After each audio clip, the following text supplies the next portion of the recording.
ప్రమాణం అక్కడికి వచ్చింది. దాన్ని బట్టినే అర్థమైంది, అది చెప్పినే భారత్ని కంట్రోల్ చేసింది అన్నటువంటి విషయమే ప్రపంచం అంతా చెప్తుంది. ఆ వంకతో తప్పించుకుంది అది ఒక రకంగా పాకిస్తాన్. లేకపోతే ఇంకో 2 రోజులు బాధేమంటే సచ్చూరుకునేది అనమాట అది. కానీ ఒకటి సార్, అంటే ఫైనల్లీ పిఓకేని మనం స్వాధీనం చేసుకునే విషయంలో ఒక అడుగు ఏమన్నా ముందుకు పడిందా? రేపొద్దున్న పాజిటివ్ గా ఏమన్నా వచ్చే అవకాశం ఉందా? బేసిక్ గా ఇక్కడ మనం ఒక యుద్ధాన్ని తీసుకునేటప్పుడు ఒక స్టాన్స్ చూడాలి.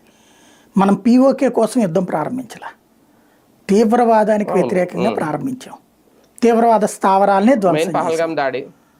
ఆ తీవ్రవాద స్థావరాలకు ప్రతీకారంగా వచ్చిన పాకిస్తాన్కి బుద్ధి చెప్పాం.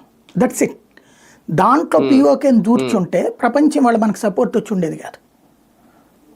అంటే అక్కడ జమ్మూ కాశ్మీర్ ప్రాంతంలో ముందు దానికి ప్రతీకారంగానే తీవ్రవాదుల మీద దాడని చెప్పాం. మనం మా జోలికి వస్తే తంతామని కూడా చెప్పాం. పిఓకే కోసం మనం యుద్ధం చేస్తున్నాం అని చెప్పలా. చెప్తే మనల్ని ఎవడు ఆపలేదు, చెప్పలేదు. అవును, మనం ఆ రూట్లో పోవట్లా ఇప్పుడే. ఎందుకంటే అప్పుడు మనల్ని దాన్ని ఏమంటారు, దౌర్జన్యపూరితంగా ఆలోచిస్తారు. ఇప్పుడు ఈ సెక్షన్లో అది తీసుకొస్తే ప్రజల ప్రాణాల కంటే వీళ్ళకి పిఓకే ముఖ్యమైంది అంటారు. కాబట్టి మనం బాధ్యతాయుతమైనటువంటి పాత్ర పోషించాం అక్కడ. అంటే మన సత్తా ఏంటో చూపించాం కాబట్టి పిఓకే విషయంలో చర్చలకి అది పాకిస్తాన్ ఓడిపోయానని ఒప్పుకోదు. ఇంకా అది పిఓకే మీద చర్చలకి ఎందుకు వస్తుంది?